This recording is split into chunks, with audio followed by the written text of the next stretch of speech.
Bonjour à tous, je suis Dr Audrey Moncam, je suis cardiologue. Aujourd'hui, nous avons un invité spécial sur ma chaîne Dr Moncam, sur YouTube si vous êtes sur YouTube, sur la page Facebook Dr Moncam si tel est le cas. Notre invité spécial, c'est Dr Njifon, il est psychologue.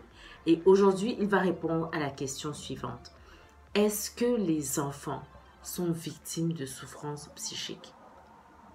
Beaucoup de personnes pensent que les enfants, sont juste capricieux parfois. Quand il y a un changement de comportement, ils n'arrivent pas à expliquer, ils ne cherchent pas à comprendre ce qui se passe. Un enfant qui était joyeux, qui était extraverti, tout à coup devient très introverti, replié sur lui-même, timide, il a du mal à communiquer. Ce sont des signes qui doivent vous alerter en tant que parent, en tant que soignant, en tant qu'enseignant, quel que soit votre rôle dans la société et qui doit vous faire prendre confiance que, peut-être qu'il y a quelque chose qui se passe.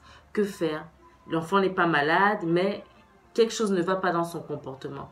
Comment faire? Comment gérer cela? C'est les questions auxquelles Dr Njifon va répondre aujourd'hui. Mais avant de lui laisser la parole, je vous invite vivement à vous abonner à cette chaîne YouTube, à cette page Facebook si vous êtes sur Facebook. Et là maintenant, je laisse la parole à Dr Njifon pour la suite. Bonjour, je m'appelle le docteur Jifon Sangwassan, je suis psychologue et clinicien en service à l'hôpital gynéco-obstétrique et pédiatrique de Douala. Donc merci beaucoup au docteur Moncam de m'avoir invité sur cette plateau. Les enfants sont aussi victimes de souffrances psychiques. Oui, évidemment. Donc, les enfants, tout comme les adultes, sont victimes de souffrances psychiques. Des enfants atteints de drépanocytose que j'accompagne manifestent généralement ces souffrances psychiques, mais pas de la même manière que les adultes. Parce que ce qui fait la spécificité des enfants, c'est souvent cette difficulté à s'exprimer, cette difficulté à dire concrètement ce qu'ils vivent et ce qu'ils pensent concernant leur pathologie. Mais d'une manière générale, c'est des enfants qui sont souvent à la recherche du sens de la maladie. Et ils cherchent à comprendre ce qui leur arrive, ce que c'est leur maladie, même comme ils connaissent normalement les manifestations de cette maladie, ils les vivent au quotidien, mais ils ont du mal à donner un sens à cette maladie. Mais concrètement, c'est des enfants dans le cadre de la drépanocytose, par exemple, qui sont victimes des douleurs atroces et qui ont souvent du mal à gérer et à contenir ces douleurs. Tout simplement, ils ont du mal parce que la drépanocytose reste un tabou dans la plupart de nos familles. Donc, du coup, on ne leur permet pas d'élaborer autour de cette maladie et autour de la douleur, ce qui renforce davantage leur souffrance en lien avec cette douleur. Également, il y a aussi le sentiment de culpabilité qui revient. Ils se culpabilisent en se disant être responsables des multiples dépenses engendrées par leur maladie au sein de la famille. Ils se disent également être responsables du dysfonctionnement du système familial qu'engendre la pathologie au sein de la famille. Donc aussi, il y a également l'angoisse de mort qui est très, très présente chez ces enfants.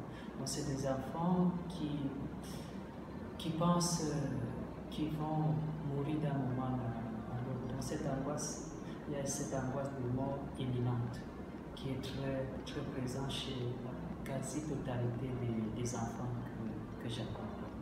Quels sont les signes qui peuvent montrer qu'il y a une souffrance psychique chez l'enfant?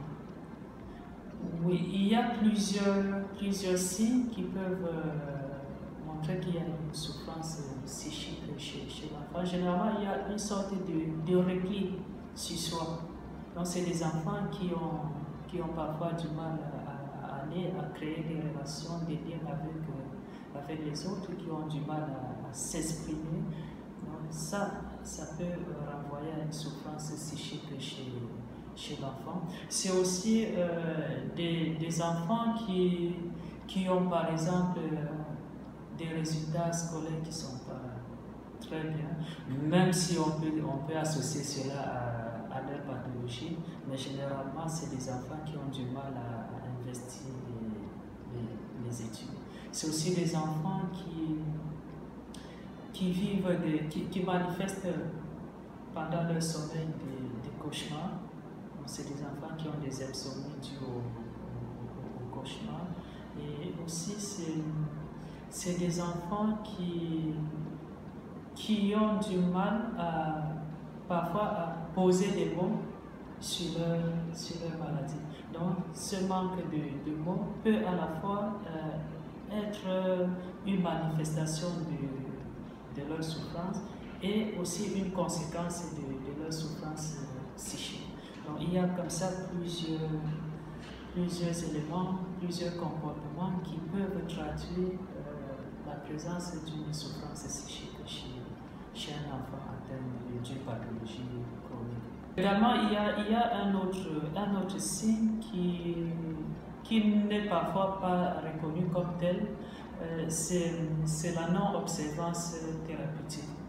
Donc, des enfants, chez certains enfants atteints de pathologie chronique, on observe une sorte de non-observance des prescriptions médicales concernant la prise de médicaments, par exemple. Ce refus de prendre le médicament peut renseigner sur la souffrance psychique chez un enfant. Voilà. Merci beaucoup, Dr Njifong, d'avoir bien voulu répondre à toutes ces questions. Merci à vous d'avoir pris de votre temps pour écouter cette vidéo, pour regarder cette vidéo. Et j'espère que vous avez été une fois de plus édifiés par le contenu. En tout cas, moi, j'ai une fois de plus beaucoup appris. On apprend tous les jours et on apprend toujours des uns et des autres. C'est dans la complémentarité disciplinaire qu'on apprend ainsi. Donc, je vous dis à très bientôt pour une prochaine vidéo.